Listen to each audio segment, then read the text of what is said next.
Hello friends, welcome to my channel technical take.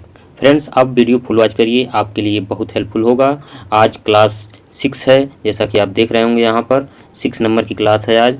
और यह जो है वीडियो आपको इसरो का जो जितने फॉर्म भरे गए हैं उसमें हेल्पफुल होगा। बार के लिए, NPCIL तारापुर के लिए और जो ALP की आने वाली भर्ती उसके लिए।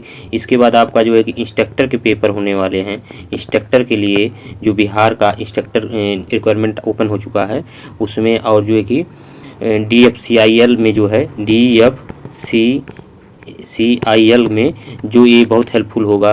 तो आपके जितने भी टेक्निकल एग्जाम होंगे सब में ये वीडियो बहुत हेल्पफुल होगा। आप फुल वॉच करिए। इसमें जितने क्वेश्चन हैं सब सिलेक्टेड क्वेश्चन है, यहाँ पर लिखा गया सिलेक्टेड क्वेश्चन, ठीक। और ये जो फीटर ट्रेड, टर्नर ट्रेड और मशीनिस्ट के लिए जो है कि बहुत हेल्पफुल होगा, ठीक। तो यहाँ पर देखिए ये लिखा गया है जो है कि पढ़ो कहीं से क्वेश्चन आएगा यहीं से। जी हाँ, ये सही बात है कि ये जो पढ़ोगे कहीं से क्वेश्चन आएगा यहीं से। तब चलते हैं जो है क्वेश्चन पे। तो जी हाँ, यहाँ पर देखिए क्वेश्चन आ गया। आज क्लास 6 है, जैसा कि आप देख रहे होंगे यहाँ पर। तो इसरो बार के NPCIL ALP क्लास 6 है। इसमें क्वेश्चन नंबर 1 में पूछा जा रहा है, जैसा कि तो यहाँ पर देखिए क्वेश्चन नंबर 1 में पूछा जा रहा है कि जनरल एवं फुट स्टेप बेयरिंग के लिए किस धातु का प्रयोग किया जाता है। ए कास्ट आयरन, बी कांस्य और सी स्टील और डी सफ़ेद धातु। तो इसमें जो जनरल फुट स्टेप बेयरिंग होती है उसमें कौन से धातु का प्रयोग किया जाता है।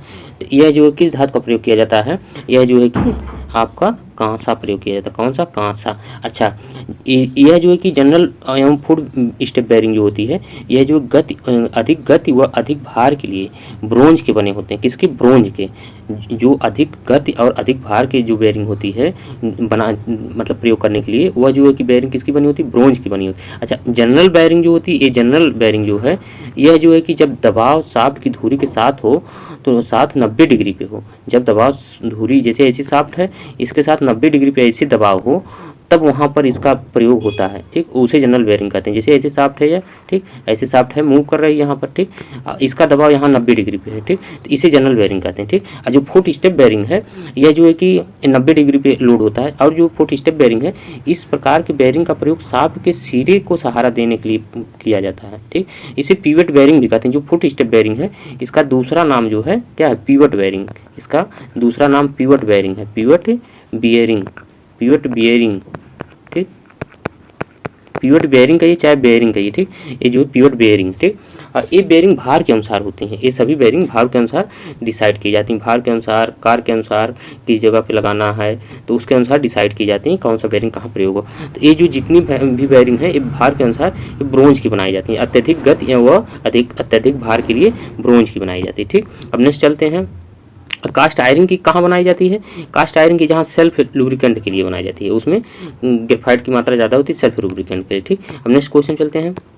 नेक्स्ट क्वेश्चन पे जो है कि पूछा जा रहा है कि एक ड्राइवर गियर में 100 टीथ हैं, 100 टीथ हैं तथा D1 गियर में 300 टीथ हैं। यदि D1 गियर 200 RPM पर घूमता है तो ड्राइवर गियर की गति क्या होगी। तो इसमें जब आप फार्मूला लगाएंगे तो यह जो है कि आप इस तरीके से लगाएंगे T1 इक्वल स्मॉल t1, ठीक। या तो यह लगाइए, ठीक।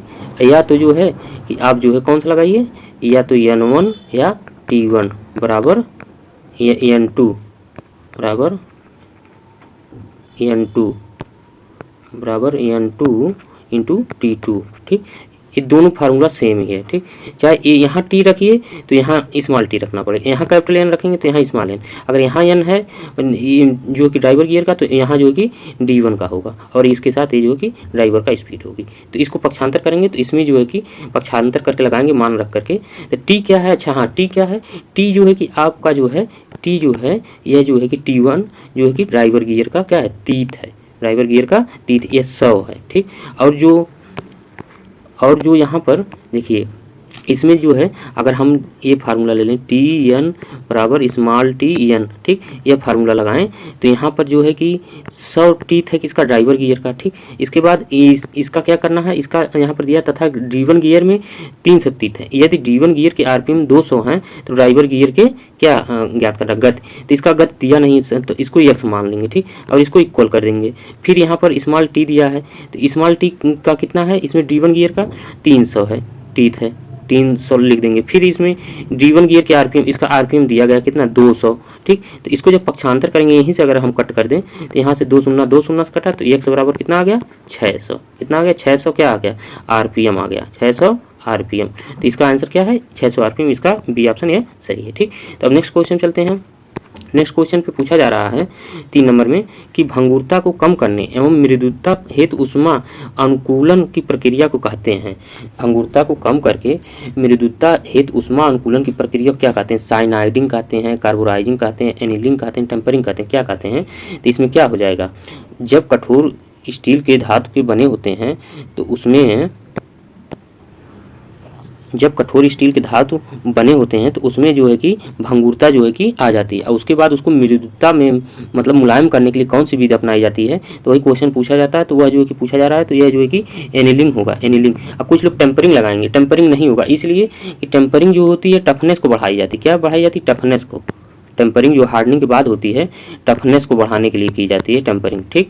और जो एनिलिंग है मृदुता को बढ़ाने के लिए की जाती है। तो यहाँ मृदुता पूछा जा रहा है यहाँ पर, ठीक। ये देखिए इसरो के NRSC में पूछा गया क्वेश्चन है, इसमें ऑप्शन नंबर सी है। अच्छा, कठोर धातु के बने पुर्जे या कठोर धातु को मशीनिंग करने योग्य बनाने के लिए नरम करने की विधि को एनिलिंग कहते हैं। क्या कहते हैं?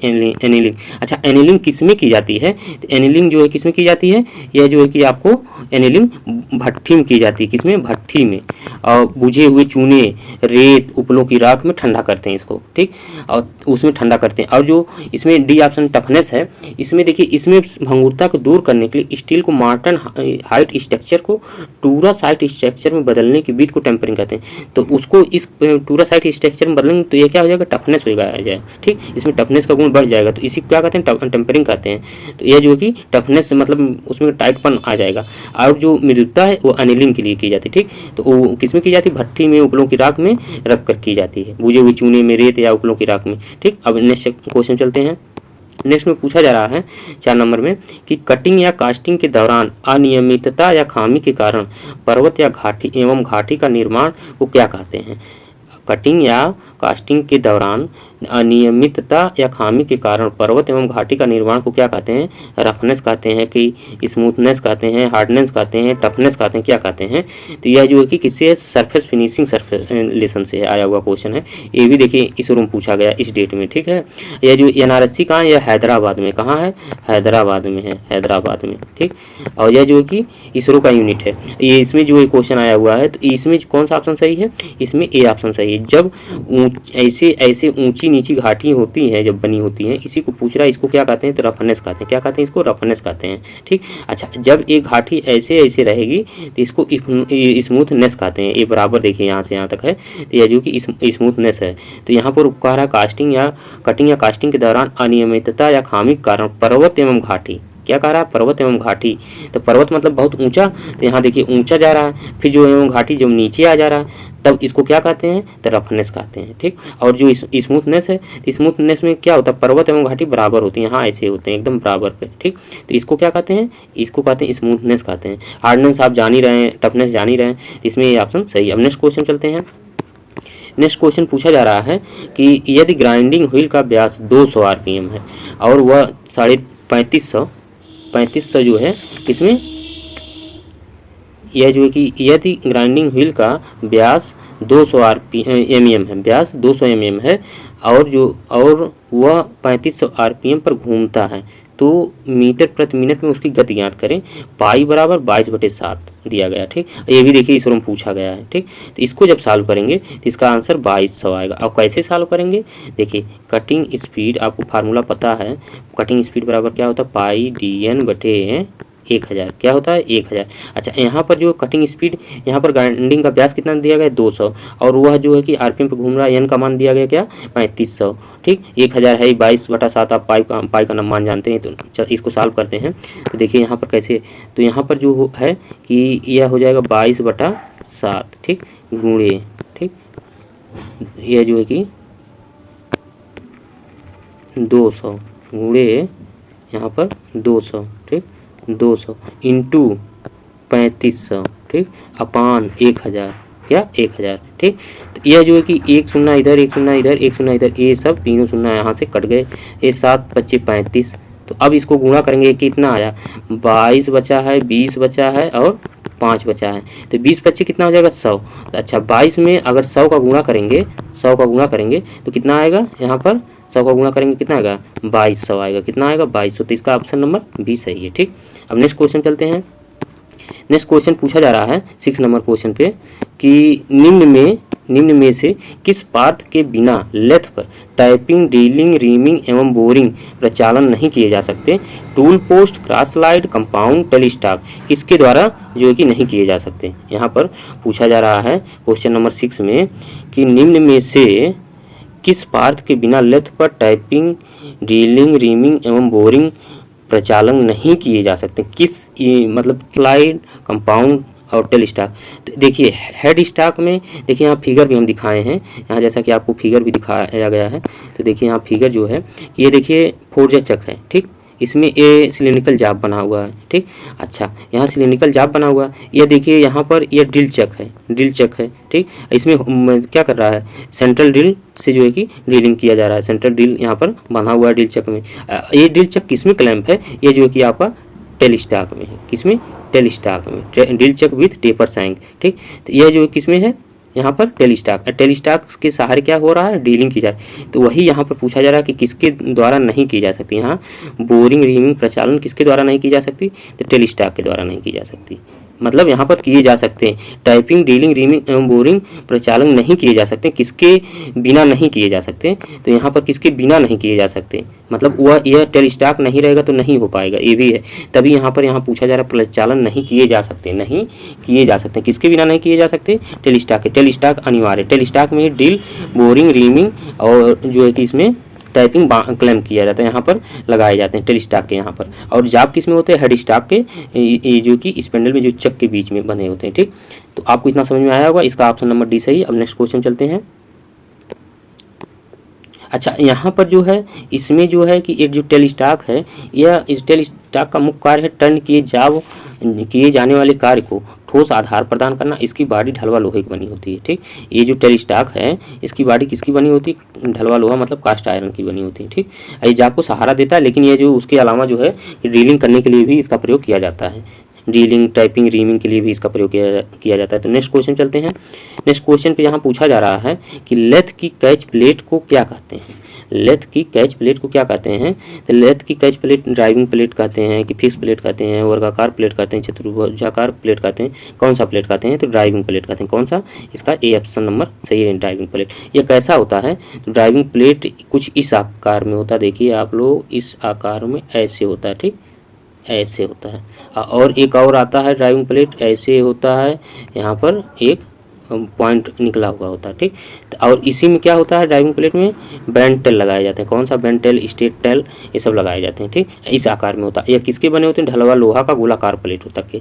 कैसा होता है, गोलाकार प्लेट होता है और ढलवा लोहा का बना होता है। ठीक, तो ये ड्राइविंग प्लेट को ही क्या कहते हैं, कैच प्लेट कहते हैं। लेथ की कैच प्लेट, इसी का नाम, दूसरा नाम ड्राइविंग प्लेट। ठीक, अब नेक्स्ट क्वेश्चन है।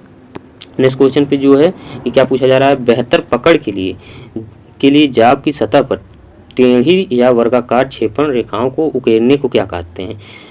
टेढ़ी कहा यहाँ पर लिखा गया, तो ये जैसा क्वेश्चन में था वैसा ही टाइप किया गया है। तो नर्लिंग कहते हैं कि पार्टनिंग कहते हैं कि टैपिंग कहते हैं कि रीमिंग कहते हैं, क्या कहते हैं, तो यह जो है कि इसको नर्लिंग कहते हैं। अब अभी आपको नीचे दिखा रहे हैं, नीचे स्लाइड पे देखिए, यहाँ पर है ये नर्लिंग। यह जो है कि नर्लिंग क्यों की जाती है, यह क्रिया नर्लिंग टूल को टूल पोस्ट में पकड़ कर की जाती है। पिच या ग्रेड के अनुसार होती है, कोर्स अथवा rough knurling, medium knurling, fine knurling.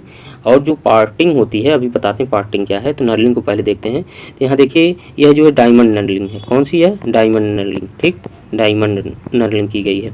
यह देखिए स्ट्रेट नर्लिंग है, यह एक्सिस के समांतर है। ठीक, और यह देखिए यह जो है यह क्रॉस नर्लिंग, क्या क्रॉस 90 डिग्री पे यहाँ पर जो कि क्रॉस कर रही है, ये क्रॉस नर्लिंग। अच्छा, ये जो नर्लिंग है ये ग्रेड के अनुसार होती है। तो यहाँ देखिए कोर्स है, कोर्स, यह देखिए इसमें जो है ऐसे कोर्स मतलब ज़्यादा दूरियों पर ये कट किया गया है। अच्छा, ये जो मीडियम इसका थोड़ा सा उससे कम है। ठीक, और जो फाइन है यह जो कि और बहुत ज़्यादा मतलब घनी है यह। ठीक। तो ये फाइन है, तो एक ग्रेड के अनुसार होती है नर्लिंग, ठीक। तो इतना समझ में आया होगा। ये जो है कि ऊपर डायमंड नर्लिंग की गई, ये स्टेट है, यह जो है कि क्रॉस है। इसको करने से जाबों पर जो किस लिए करते हैं, पकड़ बनाने के लिए, किसके लिए, पकड़ बनाने के लिए करते हैं। तो यहाँ देखिए, यहाँ पर वही पूछा जा रहा है क्वेश्चन में कि बेहतर पकड़ के लिए जाब की सतह पर टेढ़ी या वर्गाकार क्षेपण रेखाओं को उकेरने को क्या कहते हैं, नर्लिंग कहते हैं, ठीक। अच्छा, यहाँ जो पार्टिंग है, पार्टिंग किस लिए की जाती है, तो पार्टिंग जो है जाब को अलग करते हैं, दो जाब को अलग कर, मतलब जाब के बीच में अलग करते हैं पार्टिंग टूल के द्वारा। तो उसे जो है कि जैसे ऐसे जाब है, ठीक। तो इसमें जो कि हम अगर यहाँ पर पार्टिंग टूल ऐसे लगाए हैं, ऐसे ऐसे लगा दें यहाँ पर ऐसे, तो यह जो कि यहाँ पर ऐसे धीरे धीरे इसको अलग कर देगा, यहाँ से ऐसे अलग कर देगा दोनों जाब को। तो ये जाब ऐसे दोनों अलग हो जाएंगे। तो इसको करने के लिए पार्टिंग टूल यह है, इससे पार्टिंग टूल से की जाता है। किससे, पार्टिंग टूल से। तब नेक्स्ट क्वेश्चन चलते हैं। नेक्स्ट क्वेश्चन पूछा जा रहा है, बहुत अच्छा क्वेश्चन है कि स्लिप गेज का उपयोग निम्न में से किस उपकरण में होता है। ये भी इसमें पूछा गया है, स्लिप गेज का उपयोग निम्न में से किस उपकरण में होता है। तो यह जो है कि डायल सूचक में होता है, कि स्क्रू गेज में होता है, कि साइन बार में होता है, कि वर्नियर कैलिपर में होता है, किस में होता है। तो स्लिप गेज का उपयोग साइन बार के साथ होता है। किसके साथ, साइन बार के साथ होता है। देखिए यहाँ साइन बार का फिगर भी लगाया गया है। देखिए ये डायटम सरफेस यहाँ पर दिखाया गया है, डायटम सरफेस है। ये देखिए इसके रोलर हैं, कंटैक्ट रोलर हैं, कंटैक्ट रोलर है। ये दोनों रोलरों के बीच जो सेंट्रल लाइन है, यहाँ से ये लेंथ है, क्या है, लेंथ है यहाँ पर, इसकी साइज यहीं से ली जाती है, ठीक। और जो यह होल किया गया है, यह होल, इसमें क्लैंप किया जाता है, क्या, जैसे कि इसको क्लैंप कर दिया जाए जिससे कि गिरे न, ठीक। जाब को भी क्लैंप किया जाता है, इस पर जाब रख के इसके साथ क्लैंप कर दिया जाता है, तो जाब गिरे न, ठीक। अच्छा, यह जो लगा होता है, स्टॉपर लगा होता है, क्या होता है, स्टॉपर, जिससे जाब सरके ना नीचे, ठीक। अब इसका और भी आगे यहाँ पर दिखाया गया कैसे प्रयोग किया जा रहा है। इसका देखिए यहाँ पर प्रयोग कैसे किया जा रहा है। तो यहाँ पर जो है कि डायल गेज है, ठीक। ये जो डायल गेज लगाया गया यहाँ पर देखिए दिखाया जा रहा है, इसको डायल गेज यहाँ पॉइंट से मतलब टेपर चेक किया जा रहा है। ये देखिए साइन बार का प्रयोग यहाँ दिखाया गया, कैसे साइन बार यहाँ पर लगाया। ये देखिए यहाँ पर, ये देखिए यहाँ पर पूरा फुल दिखाई दे रहा होगा आपको। ये देखिए स्लिप गेज है, क्या है, स्लिप गेज का बॉक्स है, स्लिप गेज लगाए गए हैं यहाँ पर। अच्छा, यहाँ से जो है, यहाँ से देखिए आपको यहाँ से एक समकोण त्रिभुज बन रहा है कि नहीं, यहाँ से यहाँ तक देखिए डॉटेड लाइन दिखाई गई है ना समकोण त्रिभुज का। तो यही जो है कि कोण यहाँ से टेपरता है थीटा, इसको 90 डिग्री मानते हैं, इसको थीटा मानते हैं, ठीक। तो यह जो है कि इसकी जाब की टेपरता चेक की जाती है। और ऊपर डायल टेस्ट इंडिकेटर लगा, यह जो है कि ये देखिए डायटम सरफेस है, ठीक। यहाँ से स्लिप गेज दिखाया गया है। अच्छा, साइन बार इस तरीके से प्रयोग किया जाता है। अच्छा, अब जो है कि साइन बार जो है, ये देखिए साइन बार इधर, यही जो है कि यहाँ पर लगाया गया है। देखिए स्टॉपर है, यहाँ गिरने नहीं दे रहा है, ठीक। इतना समझ में आया होगा। अच्छा, साइन बार जो इसका प्रयोग जो है कोणीय जाब के कोणों को परिशुद्धता जांचने के लिए साइन बार का प्रयोग किया जाता है। जो साइन बार जो है, सिद्धांत इसका है साइन बार का, ये साइन बार समकोण त्रिभुज के साइन कोण पर आधारित होता है। अच्छा, समकोण त्रिभुज जो होता है वो कैसे काम करता है साइन थीटा पे। तो यहाँ पर देखिए साइन थीटा बराबर, साइन पर जो होता है, साइन थीटा बराबर होता है लंब बटा कर्ण होता है, क्या होता है, लंब बटा कर्ण, ठीक। यह जो कि, अच्छा, लंब में क्या होता है, लंब में आपका स्लिप गेज की ऊंचाई होती है, और ये जो कर्ण क्या होता है, साइन बार का साइज होता है। जैसा कि यहाँ पर देखिए, ये जो है कि ये क्या है, लंब है, यहाँ पर यह लंब है, ठीक। यह लंब है यहाँ से यहाँ तक, ठीक। और जो यह जो है, यह कर्ण का जो है, यह क्या है, यह साइन बार की साइज है यहाँ से, ठीक। और उसके बाद इसको सॉल्व करते हैं, तो साइन थीटा बराबर लंब बटा कर्ण के आधार पे इसको सॉल्व करते हैं। एक कार्य करता साइन बार। किस धातु का बना होता है, स्टेबलाइज्ड क्रोमियम स्टील का बना होता है। अब मीट्रिक में, अच्छा हाँ, इसकी जो साइज आते हैं वो मीट्रिक में 100 mm, 200, 500 mm तक आते हैं, ठीक, तक मिलते हैं, ठीक। अच्छा, जो ब्रिटिश में होता है, ब्रिटिश में जो होता है, यह जो है कि ब्रिटिश में यह जो है कि 5 इंच से 10 इंच तक मिलते हैं, ठीक, 5 इंच से 10 इंच। तो इतना समझ में आया होगा। अब चलते हैं नेक्स्ट क्वेश्चन पे।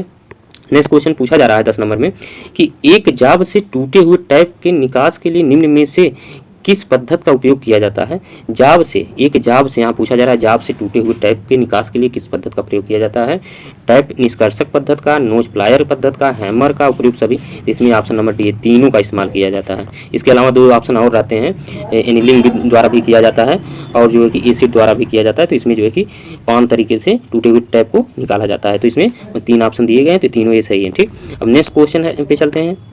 नेक्स्ट क्वेश्चन पूछा जा रहा है कि स्टेट निष्कर्षक का मुख्य कार्य क्या है? ड्रिल छिद्रों को साफ करना, जाब में से टूटे हुए बोल्ट को हटाना, सी थ्रेड को साफ करना, बेयरिंग को छिद्रों में से हटाना। तो इसमें क्या है, स्टेट का अभी ऊपर भी बताए हैं। तो यह जो कि ड्रिल छिद्रों को साफ तो करता नहीं, थ्रेड को साफ तो करता नहीं, बेयरिंग के छिद्रों में से हटाता नहीं। बेयरिंग को छिद्रों में से हटाने के लिए फुलर आता है, क्या आता है? फुलर, उससे हटाया जाता है। तो यह जो कि स्टेट निष्कर्षण का मुख्य कार्य जाब में से टूटे हुए बोल्ट को हटाने के लिए बी ऑप्शन इसका सही है। ठीक, अब नेक्स्ट क्वेश्चन चलते हैं। नेक्स्ट क्वेश्चन पूछा जा रहा है कि उच्च एवं निम्न सीमा विविधता के बीच का अंतर क्या कहलाता है? उच्च एवं निम्न सीमा के विविधता के बीच अंतर क्या कहलाता है? आपको भी पता है, the difference between by the high limit size and low limit size to the called is tolerance. तो आपको भी ये सब परिभाषा पता है। तो टॉलरेंस यहाँ ऑप्शन नंबर सी सही है। ठीक, अच्छा, टॉलरेंस जो होता है एक कितने प्रकार का होता है? तो ये टॉलरेंस जो होता है 2 प्रकार का होता है, एक यूनिलेटरल, एक बाईलेटरल। तो यूनिलेटरल जो होता है, यूनिलेटरल यह कैसे लागू होता है? तो यह जो कि बेसिक साइज के एक तरफ होता है, क्या? एक तरफ, बेसिक साइज के एक तरफ इसको दिया जाता है, चाहे वह प्लस में ही माइनस माइनस हो या प्लस प्लस हो। ठीक, यह जो है कि यूनिलेटरल इन कंडीशनों में अप्लाई होता है, चाहे माइनस माइनस हो चाहे प्लस प्लस हो। अच्छा, बाईलेटरल किस पद्धति में दिया जाता है, किसके ऊपर लागू होता है? तो बाईलेटरल बराबर होता है बेसिक साइज के दोनों तरफ प्लस माइनस या माइनस या प्लस। ठीक, ये दोनों तरफ लागू होता है। ठीक, तो यह जो कौन सा ऑप्शन इसका सही है? इसका टॉलरेंस सही है। टॉलरेंस कितने प्रकार के होते हैं? 2, यूनिलेटरल और बाईलेटरल। इसकी परिभाषा भी आपको पता है। अच्छा, जो ये बेसिक साइज है, यहाँ बी ऑप्शन दिया गया बेसिक साइज, ये ब्लूप्रिंट का माप होता है। अच्छा, जो डी में दिया गया लिमिट दिया गया, यह क्या है? लिमिट किसे कहते हैं? किसी जाब का कम से कम तथा अधिक से अधिक माप जो कार्य के लिए उपयोग हो, वो उसे जो है कि लिमिट कहते हैं। कम से कम या अधिक से अधिक जो माप कार्य के लिए हो, उसे क्या कहते हैं? उसे लिमिट कहते हैं। क्या कहते हैं? लिमिट कहते हैं। उपयुक्त हो उसे लिमिट कहते हैं। ठीक, अब नेक्स्ट क्वेश्चन चलते हैं। नेक्स्ट क्वेश्चन पूछा जा रहा है 13 नंबर में कि छिद्र के आकार शाफ्ट का आकार बड़ा होने पर किस प्रकार के फिट का प्रयोग किया जाता है? छिद्र के आकार शाफ्ट का आकार बड़ा होने पर किस प्रकार के फिट का प्रयोग किया जाता है? किलेंस फिट का, कि फिट, की इंटरफेरेंस फिट, ट्रांजिशन फिट, की इंटरफेस। देखिए यहाँ पर इंटरफेस हुआ है। ठीक, ये गलत है, इंटरफेस नहीं होगा। ठीक, तो ये भी आप ऑप्शन में देखिएगा जब भी एग्जाम दीजिएगा। तो इसमें कौन होगा? जब छिद्र के आकार शाफ्ट के आकार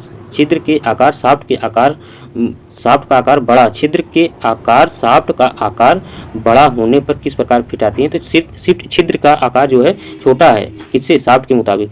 तो यह जो कि इंटरफेरेंस, इसमें बी ऑप्शन सही है। ठीक, अकिलेंस में क्या होता है कि शाफ्ट का आकार छोटा होता है और छिद्र का आकार बड़ा होता है, और जो ट्रांजिशन है इन दोनों के बीच का फिट है। ठीक, अच्छा, इस फिट में जो इंटरफेरेंस फिट है, इस फिट में मेल पार्ट फीमेल पार्ट से बड़ा होता है या लगभग बराबर होता है, यह हमेशा नेगेटिव होता है। क्या होता है? नेगेटिव होता है, नेगेटिव। ठीक, यह हमेशा नेगेटिव। ये पूछा जाता है कौन सा फिट जो है नेगेटिव हमेशा होता है? तो इंटरफेरेंस होता है। अच्छा, जो किलेंस होता है, किलेंस फिट में, इस फिट में मेल पार्ट फीमेल पार्ट से कुछ छोटा होता है, यह हमेशा पॉजिटिव होता है। कौन सा पॉजिटिव होता है? किलेंस फिट। कौन सा पॉजिटिव होता है? किलेंस फिट पॉजिटिव होता है। ठीक, इसमें कौन सा सही है? जो है कि इसमें हम लोगों का इंटरफेरेंस फिट सही है। ठीक, किलेंस फिट पॉजिटिव होता है और इंटरफेरेंस फिट नेगेटिव होता है। अब नेक्स्ट क्वेश्चन चलते हैं। नेक्स्ट क्वेश्चन पूछा जा रहा है यहाँ पर कि 14 नंबर में कि शीट धातु जाब बनाते समय डिवाइडर का प्रयोग क्या चिन्हित करने के लिए किया जाता है? तो वृत्त के लिए, कि वर्ग के लिए, त्रिकोण के लिए, चतुर्भुज के लिए। तो यहाँ देखिए डिवाइडर यहाँ पर आपको दिखाया गया है क्या कार्य कर रहा है। यहाँ पर डिवाइडर है और यहाँ पर यह जाब है, इस पर जो है सर्किल खींचने के लिए प्रयोग किया जा रहा है। तो इसमें ये ऑप्शन सही है। ठीक, इतना डाउट क्लियर हुआ होगा। अच्छा, इसकी जो डिवाइडर है, इसका जो दोनों पॉइंट जैसा कि आपको दिखाई भी दे रहा होगा, दोनों पॉइंट जो है क्या है? दोनों पॉइंट सीधी है, टांगे दोनों पॉइंट की जो है वो सीधी स्क्राइब की भांति नोकदार होती है। यह फर्म ज्वाइंट और स्प्रिंग ज्वाइंट दोनों टाइप के होते बनाए जाते हैं। यह अक्सर करके पूछा जाता है डिवाइडर किसके बने होते हैं? तो हाई कार्बन स्टील के बने होते हैं या तो माइल्ड स्टील के बनाए जाते हैं। ठीक, और यह जो है कि इसका साइज कैसे लिया जाता है, ये जो रिवेट का सेंटर है यहाँ से लेके यहाँ तक, यहाँ से यहाँ तक इसकी साइज ली जाती है, कहाँ तक, यहाँ तक इसका लेंथ लिया जाता है साइज, ठीक, रिवेट के सेंटर से अब पॉइंट तक, ठीक, इसका साइज यहाँ तक लिया जाता है। तो इसका कौन सा ऑप्शन सही है, ये ऑप्शन सही। अब नेक्स्ट क्वेश्चन चलते हैं। नेक्स्ट क्वेश्चन पूछा जा रहा है कि छोटे जाब को पकड़ने एवं काटने के लिए सामान्य टूल कौन सा है। छोटे जाब को पकड़ना भी है, काटना भी है, तो उसके लिए कौन सा टूल है। छेनी तो है नहीं, इससे कटिंग की जाती, फाइल भी नहीं है, ट्राई स्क्वायर से तो मार्किंग और चेकिंग की जाती, तो सी ऑप्शन इसका सही है, प्लायर, प्लायर से कर सकते हैं, ठीक। अच्छा, प्लायर जो है यह किसका बना होता है, यह जो है कि कार्बन या कास्ट स्टील के ड्रॉप फोर्जिंग विधि से बनाए जाते हैं। किसके, कार्बन या कास्ट स्टील के ड्रॉप फोर्जिंग विधि से बनाए जाते हैं। हैंडल, रिविट, जा 3 पार्ट होते हैं इसके, और जा हार्ड एवं टेम्पर किए होते हैं, ठीक। इसके जो प्लायर होते हैं, हैंडल होता है, रिविट होता है, जा होता है। इसके जो जा होते हैं हार्ड एवं टेम्पर किए होते हैं। इसका साइज कुछ लंबाई से लिया जाता है, किससे, कुल लंबाई से, जो उसका साइज होता है उसका कुल लंबाई से लिया जाता है। तो अब नेक्स्ट क्वेश्चन चलते हैं। नेक्स्ट क्वेश्चन पे जो है क्वेश्चन नंबर 16 में पूछा जा रहा है कि कपोला भट्ठी का प्रयोग निम्न में से किसके उत्पादन के लिए होता है। पिग आयरन के लिए, कास्ट आयरन के लिए, कि तांबा के लिए, कि पीतल के लिए। अच्छा हाँ, देखिए आप पेपर देते समय जो है कि या इंग्लिश का जो ध्यान दे दीजिएगा, जब भी पेपर दीजिए तब इंग्लिश पर जो इंग्लिश मान होती है हर जगह, ठीक, हिंदी नहीं। यहाँ देखिए, यहाँ ढलवा लोहा लिखा गया, यहाँ कच्चा लोहा लिखा गया, तो ये जो कि पेपर में ऐसे पूछा गया तभी यहाँ टाइप किया गया, ठीक, जिससे आपका भी डाउट क्लियर हो जाए। तो हमेशा जो है इंग्लिश पर फोकस किया करिए, ठीक, इंग्लिश ऑप्शन और क्वेश्चन दोनों पर देख करके ऑप्शन चूज़ किया करिए, ठीक, रीड करके। अच्छा, जो क्वेश्चन नंबर 16 में पूछा गया, कपोला भट्टी का प्रयोग निम्न में से किसके उत्पादन के लिए होता है। पिग आयरन की कच्चा ढलवा लोहा, जो ढलवा लोहा देखिए यहाँ कास्ट आयरन कहा गया है, यहाँ ढलवा लोहा को जो है कि पिग आयरन को ढलवा लोहा कहा गया है, ठीक। तो और इसमें कपोला फर्नेस में कौन सा प्रयोग किया जाता है, तो कपोला फर्नेस में क्या प्रयोग होता है, उत्पादन होता है, तो कास्ट आयरन का। इसका ऑप्शन नंबर 20 सही है, कौन सा, कास्ट आयरन का, ठीक। किसका उत्पादन होता है, कास्ट आयरन का। अच्छा, कास्ट आयरन में कितनी % कार्बन होते हैं, 4 से 4.5%, कितने, 4.5%, 4 से 4.5% तक कार्बन की मात्रा होती है, ठीक। यह मैलिएबल और डक्टाइल नहीं होता, कास्ट आयरन मैलिएबल और डक्टाइल नहीं होता। इसमें जो है कंप्रेसिव स्ट्रेंथ अधिक होती है, इसकी मशीन के बेड बनाए जाते हैं और सिलेंडर बनाए जाते हैं, किसके, कास्ट आयरन के। यह किसमें उत्पादन होता है कास्ट आयरन, कपोला भट्टी में या क्रूसिबल फर्नेस में, ठीक। तो अब चलते हैं नेक्स्ट क्वेश्चन में। नेक्स्ट क्वेश्चन पूछा जा रहा है कि गढ़वा लोहा किसका नाम है। यहाँ देखिए गढ़वा लोहा लिखा गया है और इंग्लिश में लिखा गया है rot iron is given the name of. तो यह जो कि किस गढ़वा लोहा का क्या नाम और है, तो यहाँ जो pig iron, pure iron, cast iron, steel, तो कौन सा आयरन है, राट आयरन, प्योर आयरन, कौन सा, प्योर आयरन, शुद्ध लोहा है, ठीक। तो इसका जो है कि इसमें कितने % लोहा पाए जाते हैं, इसमें जो कि 99.98% पाए जाते हैं इसमें शुद्ध लोहा, ठीक। ये मैलिएबल, बहुत मैलिएबल और डक्टाइल होता है। इसका मेल्टिंग पॉइंट कितना होता है, 1600 डिग्री सेल्सियस, कितना होता है, 1600 डिग्री सेल्सियस होता है। ये रेशेदार होते हैं, इसका जो टेम्परेचर जो है मेल्टिंग पॉइंट 1600 डिग्री सेल्सियस होता है। ये रेशेदार होते हैं, इसकी जो बनावट होते हैं रेशेदार होते हैं। ये पूछा जाता है कि जो है कि राट आयरन का जो है कि स्ट्रक्चर कैसा होता है, तो रेशेदार, इंग्लिश में क्या कहते हैं, फाइबर कहते हैं, क्या कहते हैं, फाइबर, इसको फाइबर कहते हैं, ठीक। यह जो किसमें प्राप्त होता है, किसमें तैयार किया जाता है, पुडलिंग फर्नेस से प्राप्त किया जाता है, किसमें, पुडलिंग फर्नेस। ये भी पूछा जाता है, पुडलिंग फर्नेस में जो है कि यह प्राप्त किया जाता है, पुडलिंग फर्नेस से, ठीक। अच्छा, इसमें जो डी ऑप्शन है, इसमें सी तो अभी बताए ही हैं ऊपर, कास्ट आयरन। पिग आयरन जो है, अच्छा पिग आयरन ले लीजिए, इसमें पिग आयरन किस में तैयार होता है, ये ब्लास्ट फर्नेस में होता है, किसमें, ब्लास्ट फर्नेस में तैयार किया जाता है। किसका उत्पादन है, ब्लास्ट फर्नेस का, ठीक। इसमें बहुत सी अशुद्धियाँ होती हैं। अच्छा, जो कास्ट आयरन है, कास्ट आयरन को आपको पता है ये कपोला फर्नेस में अभी पीछे क्वेश्चन बताएं। अच्छा, स्टील जो डी ऑप्शन है, ये किस में तैयार किया जाता है, यह जो सीमेंटेशन विधि से, क्रूसिबल में, बेसिमर विधि से, ओपन हर्थ में, इलेक्ट्रिक विधि में इत्यादि, जैसा भी स्टील का प्रकार होता है वैसे ही इन सभी फर्नेसों से तैयार किया जाता है, ठीक। अच्छा, अब नेक्स्ट क्वेश्चन चलते हैं। नेक्स्ट क्वेश्चन पूछा जा रहा है क्वेश्चन नंबर 18 में कि बॉक्साइट किसका अयस्क है, पीतल का है, कि तांबा का है, कि सिल्वर का है, कि एल्युमिनियम का है। तो बॉक्साइट किसका अयस्क है, एल्युमिनियम का। आपको भी पता होगा बॉक्साइट एल्युमिनियम का अयस्क है। किसका, बॉक्साइट अयस्क है एल्युमिनियम का। इसका गलनांक कितना होता है, 648 डिग्री सेल्सियस, कितना होता है, 648 डिग्री सेल्सियस होता है। अच्छा, इसका रंग जो होता है 648 से 660 तक भी ऑप्शन में आते हैं। आप ये ना कि 648 को तभी लगाइए, 648 से 660 तक भी आते हैं, ऑप्शन में रखे जाते हैं, ठीक। तो यहाँ तक ये जो कि 645-48 से लेकर के 660 तक होता है, ठीक। अच्छा, इसका रंग जो होता है, इसका रंग ब्लूइश वाइट होता है। क्या होता है, ब्लूइश वाइट होता है, इसका रंग ब्लूइश वाइट होता है। ब्लूइश वाइट होता है। ठीक, यह बहुत हल्का व नर्म होता है। इसे इलेक्ट्रिक फर्नेस में साफ करके शुद्ध एल्युमिनियम प्राप्त किया जाता है। किससे? इलेक्ट्रिक फर्नेस में यह शुद्ध किया जाता है। ठीक, अच्छा, इसका परमाणु क्रमांक कितना होता है एल्युमिनियम का? तो परमाणु क्रमांक कितना होता है? 13 होता है। कितना? 13 होता है। अच्छा, पीरियोडिक टेबल जब आप उठाएंगे तो उसमें जो है कि ये दिया गया है। ये भी कहीं कहीं पूछा जाता है कि जिसका अयस्क किसका अयस्क है बॉक्साइट और ये इसका परमाणु क्रमांक क्या है? तो ये जो परमाणु क्रमांक 13, इसका परमाणु भार कितना होता है? तो इसका परमाणु भार 26.98 है। कितना? 26.98 है। ठीक, होता है। यह जो कि पीरियोडिक टेबल में किस ब्लॉक में आता है? पीरियोडिक टेबल 4 ब्लॉक में बटे होते हैं। तो ये जो कि किस ब्लॉक में आता है? तो यह जो कि पी ब्लॉक का है। क्या? पी ब्लॉक का है। एक होता है एस ब्लॉक, एक होता है डी ब्लॉक, एक होता है पी ब्लॉक, एक होता है डी एफ ब्लॉक। तो यह जो कि पी ब्लॉक का है। ठीक, अच्छा, अब नेक्स्ट क्वेश्चन चलते हैं। नेक्स्ट क्वेश्चन पूछा जा रहा है 19 नंबर में कि ट्यूब की अपेक्षा पाइप का व्यास डॉट डॉट होता है। क्या होता है? छोटा होता है कि अधिक होता है कि समान होता है कि आधा होता है? क्या होता है? तो ट्यूब का जो है कि क्या होता है? ट्यूब की अपेक्षा पाइप का व्यास अधिक होता है। क्या होता है? अधिक होता है। इसका ऑप्शन नंबर बी सही है। अच्छा, ट्यूब का माप बाहरी व्यास से लिया जाता है और यह पतली होती है। क्या होती है? पतली होती है। ट्यूब का माप जो है कि किससे लिया जाता है? बाहरी माप से लिया जाता है और यह जो है कि पतली होती है और इसका जो है कि साइज जो है कॉइल में मिलती है। जब ट्यूब मिलता है तो कॉइल में मिलता है। जब आप खरीदने जाओगे तो कॉइल में देंगे, वो लोग कॉइल के हिसाब से देंगे। ठीक, अच्छा, जो 12 mm से कम की होती हैं लेंथ, वह जो ट्यूब होती हैं, क्या होती हैं? ट्यूब होती हैं। 12 mm से कम को ट्यूब कहते हैं। अच्छा, पाइप किसे कहते हैं? पाइप का माप भीतरी व्यास से लिया जाता है। ठीक, यह लंबाई में मिलती है। किसमें? पाइप लंबाई में मिलती हैं। पाइप लंबाई में मिलता है। ठीक, और जो ट्यूब होता है वह कॉइल में मिलता है। किसमें? कॉइल में मिलता है। ठीक, ये दोनों में अंतर है। और जो पाइप का व्यास जो लिया जाता है वो भीतरी व्यास से उसका साइज लिया जाता है और जो उसका ट्यूब का होता है वो बाहरी व्यास से लिया जाता है। ठीक, तो इतना समझ में आया होगा। अब चलते हैं नेक्स्ट क्वेश्चन पे। नेक्स्ट क्वेश्चन पूछा जा रहा है 20 नंबर में कि निम्न में से कौन सा एक विनाशी परीक्षण है? तो यहाँ पर एक्स किरण परीक्षण है कि बी डाई पेनिट्रेशन परीक्षण है कि सी निक ब्रेक परीक्षण है कि डी अल्ट्रासोनिक परीक्षण है? तो कौन सा इसमें सही है? ऑप्शन नंबर इसका डी सही है, अल्ट्रासोनिक परीक्षण। ठीक, जो आयोग की तरफ से डी ऑप्शन दिया गया था, ये जो कि डी ऑप्शन इसका सही है। ठीक, और इसका जो है कि देखिए यहाँ पर नीचे 20 क्वेश्चन आज का खत्म हो गया क्लास और जो कि इसमें इसका आंसर की लगाई गई है। ठीक, तो ये जो कि आप ये PDF जो है कि टेलीग्राम ग्रुप और व्हाट्सएप ग्रुप से प्राप्त कर सकते हैं ज्वाइन करके। ठीक, तो अगर वीडियो अच्छी लगे तो लाइक, सब्सक्राइब और शेयर जरूर करें आप। ठीक, तो धन्यवाद। वीडियो अच्छी लगे तो लाइक, सब्सक्राइब जरूर करें। धन्यवाद।